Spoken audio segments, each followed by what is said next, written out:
area, I've represented the worst of the worst. I've had clients in prison for the rest of their life, one of them killing an 18-month-old child. I've had clients who raped elderly women, sold drugs, killed people with drugs, killed people with guns. But I was always comfortable in my role is we have this system. In fact, the defense attorney is one of the few occupations that's mentioned in the Constitution, that is that important, it needs to be in the Constitution. I've been comfortable saying my job is to test the evidence. You are accusing this person of doing something. It's harder when it's a very terrible crime, but we have to make sure the system works for those people. I always thought, how would I handle if a client of mine was doing life in prison? I'm fine with it. He's fine with it. We've talked. We did what we could for him to make sure the system worked. The fact the jury was out for over a day, I know the system worked. I know they struggled with, are we convinced beyond reasonable doubt? They eventually said yes, and I think it was the right verdict.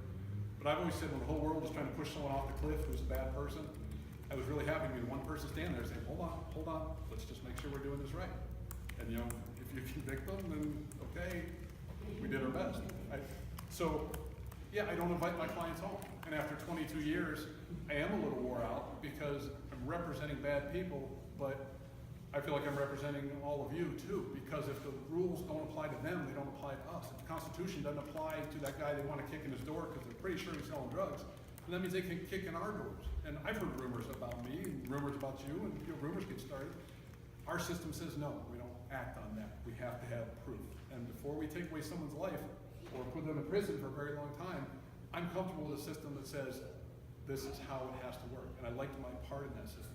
It was never, I like people who murder, I like drug dealers. I've got a family. I don't like that these people in our county. I wish they weren't. I wish I didn't have a job when I was a defense attorney. But I like the fact that I was strong enough and comfortable enough in that unpopular position of saying, wait a minute, before we go after this guy, these are the rules, this is the burden of proof, this is the process you have to use to convict this person. And you fight hard, but the system only works if both sides fight hard. I see a lot of lawyers who don't want to fight me.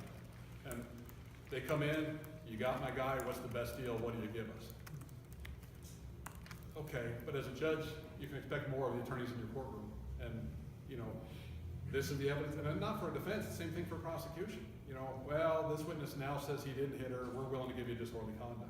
Stop it, you have ways to check that story, you have ways to challenge that version. If you have her prior recorded statement where she said he punched me in the face, you can use that at trial. Don't just give up because it looks hard. I see a lot of that, and I don't like it. But at the same time, I was always comfortable in my role. I never felt like I was endorsing the crime. I was defending the Constitution, which I think applies to all of us. So I was comfortable. I had some very unpopular cases. I had some people that were very vocal about how they despised me or what I did or the case. I always thought to be rocks thrown to the window of my office in Loudonville. Never happened, but I think most people understand the role of the defense attorney, and I was comfortable with it. I just knew it wasn't a popular position, but I knew it had to be done.